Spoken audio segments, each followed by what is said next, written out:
wa 16. Neno la Bwana linasema. Neno la Bwana linasema. Kuna vitu sita anavyovichukia Bwana. Anavyovichukia Bwana. Naam. Viko 7. Viko 7. Vilivyo chukizo kwake. Vilivyo chukizo kwake.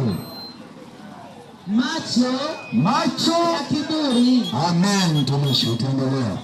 Macho ya kiburi. Ndani ya vitu 6. Naam. Vitu 7 anavyovichukia Bwana, anavyovichukia Kristo. Viko vitu 7. Kitu cha kwanza ni macho ya kiburi. Kuna watu ambao maisha yao ni kuwa na macho ya kiburi. Ndio wanakuwa na macho ya kiburi. Ukiwaambia habari njema, ukielezea habari ya wokovu, ukielezea habari ya utakatifu, wanakuwa na macho ya kiburi. Wanakuwa na macho ya kiburi. Wanasema ya kwamba hawa wana maana gani? Hawa wana maana gani? Wamepoteza muda. Wamepoteza muda. Wanakuwa na macho ya kiburi. Wanakuwa na macho ya kiburi. Mtumishi wa Mungu endelea. Jambo la pili ni jambo gani? Jambo la pili ndio. Jambo la pili. Jambo la pili. Amen. Jambo la pili. Macho ya kiburi. Jambo la pili ndio. Ulimi wa uongo. Ulimi wa uongo. Watu walio wengi wana ulimi wa uongo. Wakati mwingine wanasema kwamba hao watu ambao wanaotoa neno la Mungu hao ni Freemasoni, wanatumia nguvu za giza. Hao ni ulimi wa uongo. Wakati mwingine wanaongea la uongo. Hilo neno halipo kwenye kitabu, halipo kwenye Biblia. Wanaongea neno la uongo. Tunayoyaongea, neno tunalolitoa ni ambalo liko ndani ya Biblia.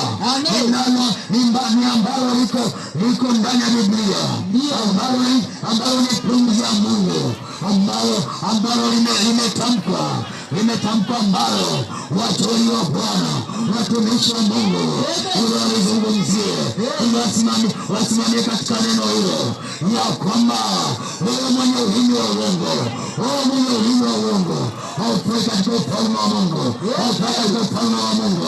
Wewe mwenye ulimi wa uongo, wewe mwenye ulimi wa uongo, mwenye ulimi wa uongo, mwenye ulimi wa uongo, unageuza maneno. Wakati mwingine unakaa kwako, makalio yanawasha, unakimbia kwenye mashula, unakimbia kwenye Mariamu, unakimbia kwenye Masada. Ngoja wanakauli wanaosema ya kwamba nikampe ubuyu ya kwamba nimeona habari njema, ngoja nikampe ubuyu. Wewe unazungumza hayo maneno ya uongo, hayo maneno ya uongo. Hautaiona mbingu, hautaiona mbingu. Yesu anakataza, Kristo anakataza. Hautaiona mbingu wewe, hautaiona mbingu wewe unayetangaza, wewe mwenye ulimi wa hila, wewe mwenye ulimi wa uongo, hautaiona mbingu. Neno la tatu, mtumishi wa Mungu, nitajie neno la tatu.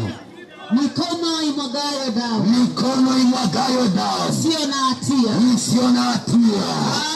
Wakati mwingine mtu anapotaka mali anasema ya kwamba ende kwa mganga kienyeji, alafu yule mganga kienyeji anamwambia kwamba mchukue baba yako, mchukue mama yako, mchukue kijana wako wa kwanza, mchukue kijana wako wa mwisho, mchukue tu, maana ni ndani ya uzao wako uliotoka kwenye kiuno chako, ni ndani ya uzao wako uliotoka kwenye kiuno chako.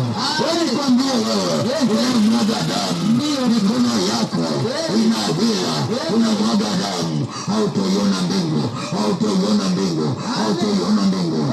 Maandiko yanasema hiyo mikono imwagayo damu, haitauona ufalme wa mbingu, haitauona ufalme wa mbingu, hautauona wewe, hautauona wewe, hautauona wewe.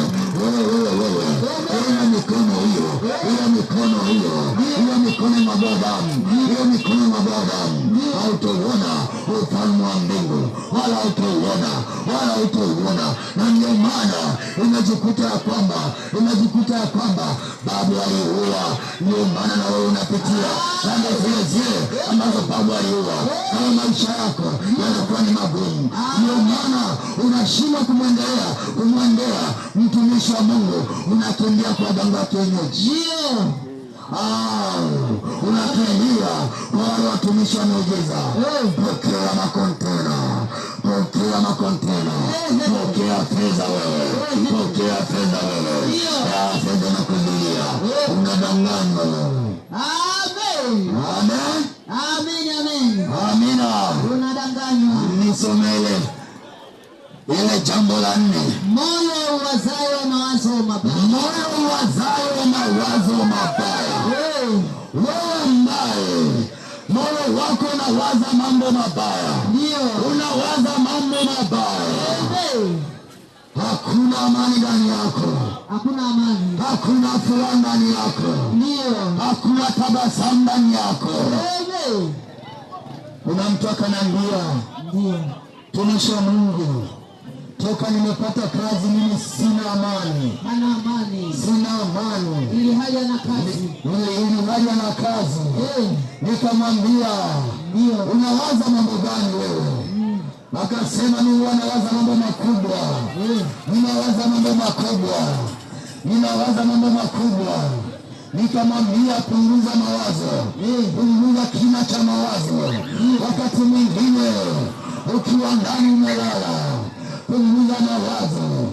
Na pia yale ambayo Bwana hataki, yale ambayo ni chukizo, maneno ya uongo kama haya niliyokuelezea, kuwa na ukweli, kuwa na ukweli. Na pia uwe na mavazi yale mazuri ambayo yule mama kutamani, ambayo yule baba kutamani. Uwe na mavazi mazuri. Na pia ulimi wako unanena jambo nzuri kwenye kinywa chako. Kinywa chako kisitamke maovu, kisitamke mabaya. Hayo ndio ambayo ukiyafuata na ukayatenda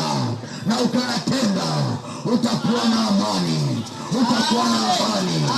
Nikamwambia, maandiko yanasema katika ile Zaburi 4:4, maandiko yanasema uwe na hofu wala usitende dhambi. Tafakari kwenye vitanda vyako, utafakari ukuu wa Mungu, utafakari neema ya Mungu. Wakati mwingine hayo unayotafakari ndio yanayosababisha wewe yale maovu unayotafakari yanayosababisha wewe maisha yako kuwa magumu, yanayosababisha wewe kwa mikono yako kumwaga damu, yanayosababisha wewe kuwa muongo, yanayosababisha wewe kuwa mzinzi, yanayosababisha wewe. Sasa nikwambie, mwana wa Mungu, ujumbe wa Mungu ambao watumishi wa Mungu wamekuletea leo ni ya kwamba ili uishi maisha utakatifu, maisha ya amani, maisha yasiyokuwa na ila. Tembea katika njia nyoofu, njia ambayo Bwana anaikusudia. Tumishi wa Mungu, endelea. Jambo la 5, miguu iliyo mepesi, miguu iliyo mepesi ya maovu. Wakati mwingine niwaambieni watumishi wa Mungu, hiyo miguu iliyo mepesi, ukimwambia mtu kuna injili anajivuta, ndio kwanza ni nani ambaye anahubiri kule? Lakini huyo anayekataa kwa sababu ya injili, akisikia yule Yeshua au yule Mariamu anamwambia kwamba tukutane pale Bethel, inakimbia, inachanganya. Nikwambie wewe mwanadamu, hiyo miguu mepesi wa kukimbilia uovu, Bwana anakataa.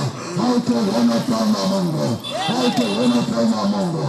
Na ndio maana wakati mwingine unakuta vichakani watu wamejaa, lakini makanisani kwenye mafundisho unakuta ni watu wawili au watu watatu. Amen, amen. Nikwambie wewe mtumishi wa Mungu, hiyo miguu ukimbilia dhambi wewe, hiyo miguu hiyo Bwana ataikata. Ataikata. Haleluya. Amen. Nisomee jambo la sita. Shahidi wa uongo. Asemaye uongo. Wewe unasema uongo wewe. Ni ndani ya chukizo ambalo Bwana amelikataa. Unasema uongo wewe. Unamtupilia jirani yako maneno ya uongo. Wakati mwingine umemchoka mke wako. Mtumishi wa Mungu, ndio kuna watu wanachoka wake zao. Wanawachoka kumbe. Ndio, ili mradi ili amwache mke wake. Anamwambia, ndio rafiki yangu, nataka nikupe namba ya mke wangu. Ili nione message mule ya kwamba umemtongoza. Tupe siri.